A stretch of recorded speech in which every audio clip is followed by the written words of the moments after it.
You want to use a flight simulator for flight training. My name's Luke, I'm a flight instructor, and I totally recommend using a simulator. Building one at home is quite easy.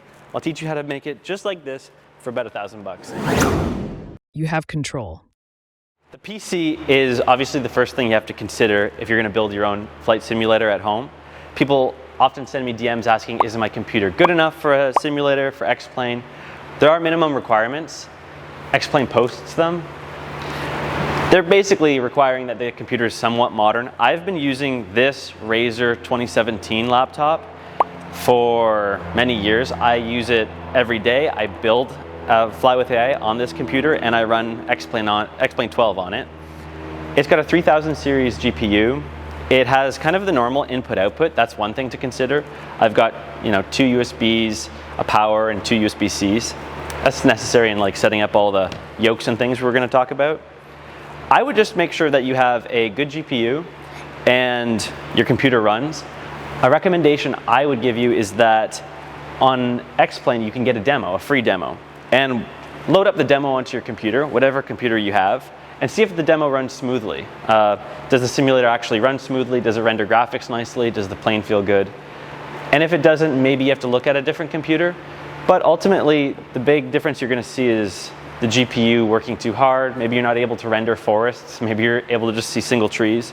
But for flight training, that doesn't really matter. So the best computer is the one you already have. Okay, so the next thing is choosing a flight control that kind of mimics what you have in the cockpit. So I always fly kind of standard GA aircraft that have throttle lever, mixture lever, and a prop lever. And I always kind of fly things with yokes. So for me, and for most of my students, this sort of setup works best. I am using right now, this is the Turtle Beach Velocity 1. I chose this one specifically for testing Fly with AI because it's very accessible. This is on Amazon, it's a good price, and it comes with a pair of pedals that match kind of the design factor, and they're meant to be used together. So I use this. Okay, so setting up the yoke on a table. It comes with these little mounts here where I tighten it down and the yoke stays put. That's quite important that whatever yoke you get has this. So I tighten it down onto the table.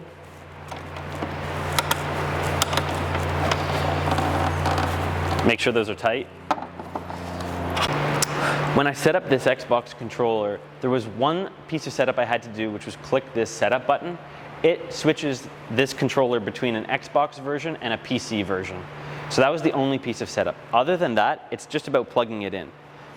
It comes with cables, and there's a blue cable that connects these controls to this controller, and a red cable that goes from the actual controller to the PC.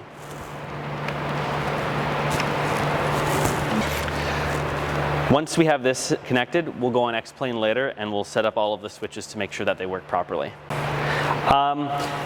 Pair of pedals. There are so many pedals out there that essentially do the same thing. I purchased this Turtle Beach one, again, because of its super accessibility, and it is built to be used with this yoke. So I liked that about it. There are so many options though. Most rudder pedals that you're looking for that are good have to have a spring in them so that they come back and have tension. Just like the real aircraft, when you press on a pedal, there should be some tension pushing back. And this pedal specifically came with GA pedals. A lot of the pedals are marketed towards someone who wants to fly like a 737 or some kind of airliner where the pedals are like airliner pedals, and this one's GA pedals. So that you press the tops of the pedals for the brakes, they work really nice, and they've got a spring that you can kind of tune to match the kind of pressure that you want on the pedals. These ones work really well. They connect to the computer exactly the same way. There is a cable that goes from the pedal, the back of the pedal here, to the PC, and they connect very easily. So we'll set them up in X-Plane next. So the one thing, elephant in the room, is the badass monitor. You don't need a monitor like this. Any monitor will do. I actually had an old monitor that I used to use, cut to the old monitor, which I have. But this one's just awesome. And it's wraparound, and it's curved, and you can kind of move it nice and tight, and that makes a huge difference for me. I really like it because I don't have any other stuff, so I needed a good monitor. But any monitor will do. Don't go crazy on the monitor first. Okay, so we've set up X-Plane now. I've opened it up. Looks awesome. If you don't know how we got here, or X-Plane software is not familiar to you, I've made another video. It's in the recommended videos, and it's how to download all the software. So there's the software element to it that you have to download. But for those of you who do know what X-Plane is, we're set up. It's looking awesome. I've got everything kind of adjusted to where I want. I have my seat fixed in the position that I like, and I've got my aircraft loaded. So here I am sitting, but the controls haven't been set up yet. So let's go into the settings and make sure that the controls are set up properly. Okay, so from the aircraft now, I'm in this Cessna 206 aircraft, and I'm gonna map all of the controls that we have here to the aircraft. The first thing you have to do is go up into this settings menu, click the settings menu, and there are all these tabs across the top. I'm going to choose the joystick tab here. That's how we change the settings of the joysticks. And then all the devices will be recognized. That's just something that happens when we plug this into the computer. There's the rudders and then the flight controls up here. Let's go to the rudder first. So a picture of the rudder show up, and we might be asked to calibrate. I've already calibrated these, but let me click that. And it asks us to move each of the axes fully, which is pressing left and right on the pedals, pressing on the brakes, pressing on the brake. And now they've all gone green, and I can click next. Or gone blue, and I can click next. Next, don't touch them, let them calibrate in the center position. There's instructions on how to do this in each page, so just follow the instructions. And now we have to choose what each of these axes do. So it actually labels it for us here. It kind of knows that we should probably want the left toe brake to be mapped to this pedal. So when I click the left pedal, the left toe brake goes. And I'll just choose left toe brake from this drop-down menu.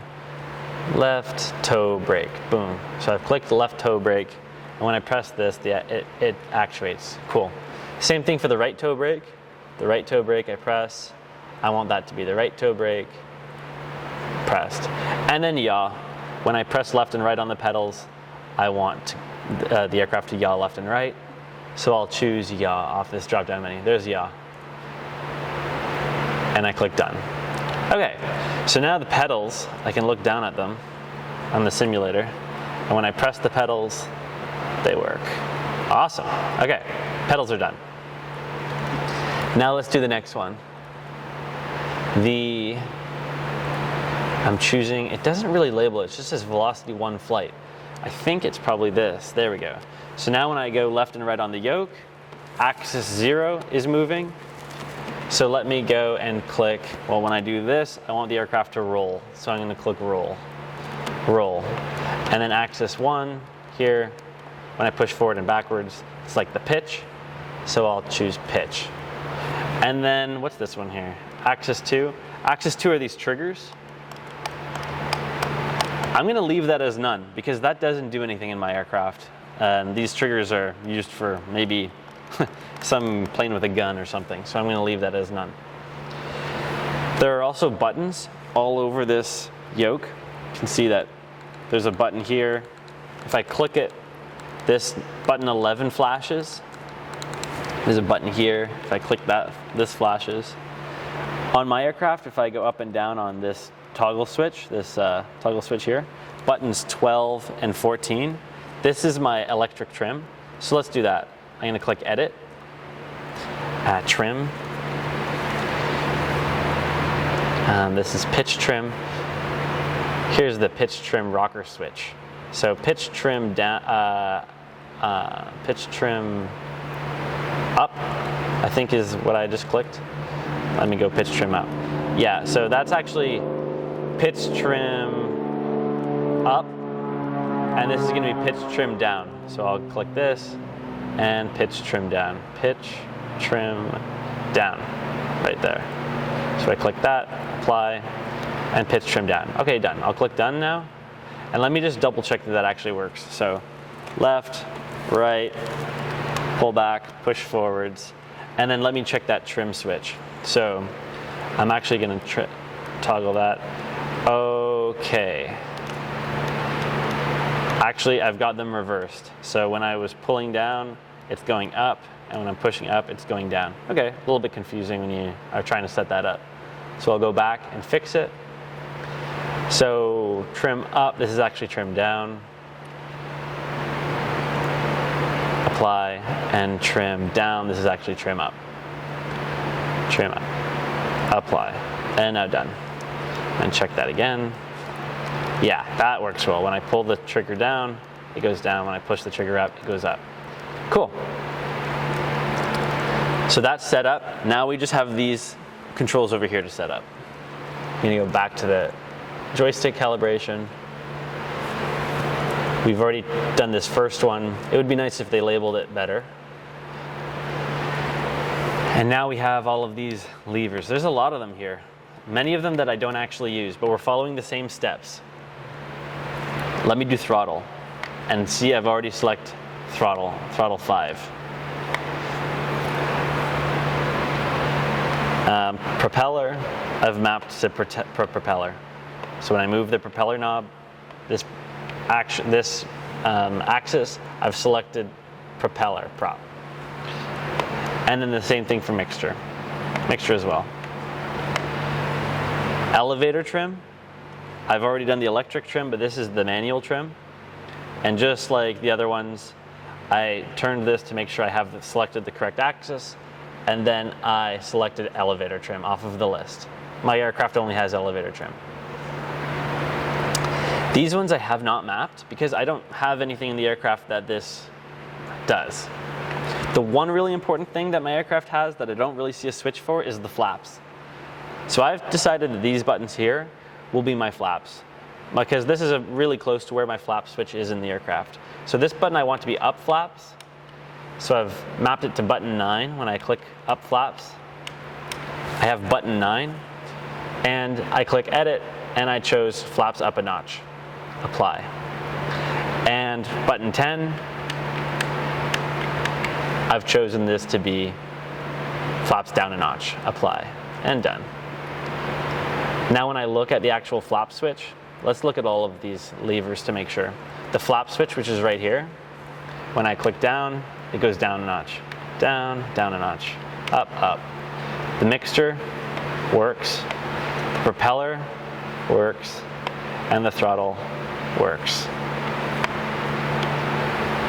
Now I have all my basic instruments set up, and I can ready to take it for a flight test. Woohoo!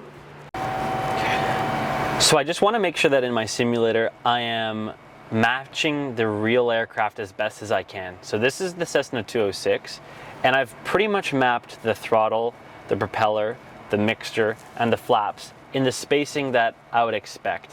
So it's important to be as close to the aircraft that you're intentionally flying and practicing for as much as possible. You see, the pitch trim on this aircraft is a little bit lower than it is on the simulator. So that's one negative thing, but it's okay. I understand that it's a little bit lower. And there's also a rudder trim on this aircraft, a yaw trim, and there wasn't one on the simulator controls that I bought. So that's too bad. I don't really have an analogous trim for the rudder for the yaw. But everything else is there, and it's relatively in the same spacing as I have it in the simulator. So that's very good, and that's what you should try to aim for. So here's the list of material. You come in way below my $1,000 budget if you're able to use the materials that you already have, which honestly is most people. The reality is you can begin with almost no investment.